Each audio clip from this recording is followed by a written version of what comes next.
Shalom. Pada hari ini saya akan menyampaikan satu pengajaran firman di kelas pemuritan pada jemaat GPT KO Kuburaya Kalimantan Barat. Mari kita sama-sama menyimak. Dikasih Tuhan, bagaimana kabarnya? Saya percaya Bapak Ibu Saudara kasih Tuhan dalam kondisi sehat-sehat dan baik-baik selalu di dalam Kristus Yesus. Hari ini saya akan memberikan satu pembelajaran dengan tema Carilah Tuhan, kamu hidup. Yang saya ambil dari kitab Amos 5 ayat 4, Carilah Tuhan, maka kamu akan hidup. Seringkali banyak orang bertanya, kenapa saya harus mencari Tuhan? Kalau Tuhan hidup, kenapa harus ada perang? Harus ada penganiayaan, ada penderitaan? Nah, kita akan belajar dari pembelajaran ini. Kenapa kita mesti mencari Tuhan? Ya. Dikatakan di dalam kitab Amos 5 ayat 4, carilah aku maka kamu akan hidup. Dikatakan hidup karena ada damai sejahtera. Nah inilah, kenapa kita perlu mencari Tuhan? Karena di dalam Tuhan itulah ada yang namanya damai sejahtera. Damai sejahtera inilah yang membuat kita dapat menikmati hidup dalam sukacita. Nah ini, sehingga kita penuh ucapan syukur dan mendapat kepuasan.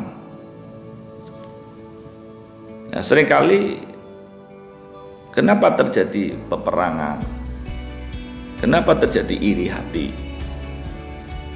Kenapa terjadi kekecewaan? Ya karena di dalam jiwanya ini tidak mendapatkan kepuasan. Nah, kita mesti ketahui bahwa kepuasan kita ini bukan didapat dari dunia, tetapi mestinya dari Allah sendiri. Melalui apa? Damai sejahteranya. Nah, damai sejahtera ini selalu bergandengan dengan yang namanya sukacita. Nah, ketika seseorang itu hatinya damai, penuh sukacita, dapat menikmati hidup dalam sukacita, maka orang tersebut akan penuh ucapan syukur. Dia akan mendapat kepuasan, puas di jiwanya, tentram di tubuhnya. Nah, damai sejahtera Allah ini dapat ditemukan di dalam Kristus Yesus. Dalam Filipi 4 ayat 7, damai sejahtera Allah yang melampaui segala akal akan memelihara hati dan pikiranmu dalam Kristus Yesus. Jadi Anda perhatikan bahwa damai sejahtera Allah ini yang memelihara. Tapi ingat, dalam Kristus Yesus. Kenapa dalam Kristus Yesus? Karena Kristus Yesus itu adalah Allah yang menjadi manusia untuk nebus dosa kita. Sehingga kita itu mengalami pengampunan. Nah, pengampunan itulah yang membuat kita itu penuh dengan damai sejahtera, sukacita. Karena kita ini diperdamaikan dengan Allah di dalam Kristus Yesus. Nah, bagaimana caranya supaya Anda dan saya dapat mengalami hidup mencari Tuhan? Yang pertama, ya harus percaya.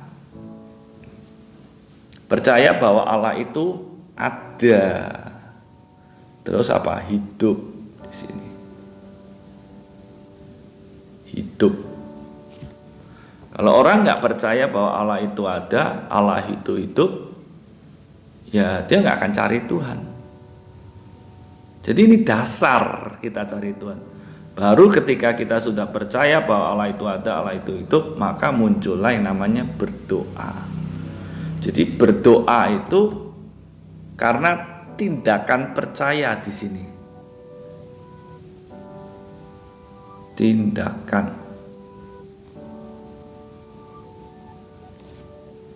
percaya kita.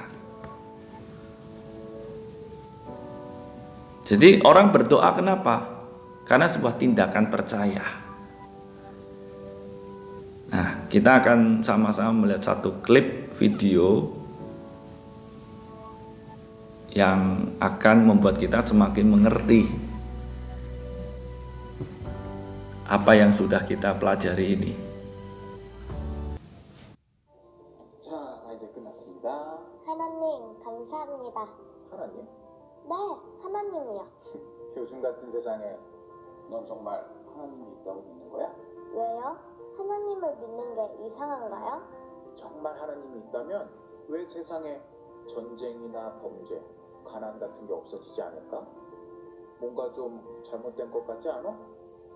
세상엔 치과 의사들이 많은데도 불구하고 왜 이렇게 많은 사람들이 이가 상하고 빠지기도 하는 거예요?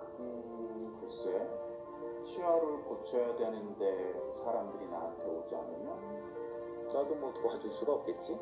맞아요. 하나님도 똑같아요. 우리가 필요할 때 우리 의지로 하나님을 찾아가길 원하시는 거예요. 하나님은 강요하시는 분이 아니시니까요. 그럼 어떻게 사람들이 하나님한테 가는데? 그냥 하나님께 얘기해 보세요. 하나님은 항상 듣고 계시니까요.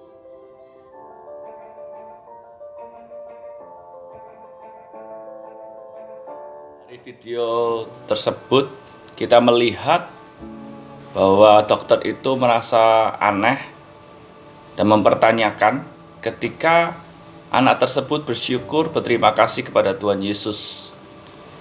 Tetapi luar biasanya anak tersebut menjawab sesuai dengan fakta kebenaran yang tidak dapat dibantah, sehingga dokter itu terdiam dan menyetujuinya. Itulah sebabnya kita harus mencari Tuhan seperti dikatakan dalam kitab Amos, carilah Tuhan, maka kamu akan hidup. Terima kasih. Tuhan Yesus memberkati.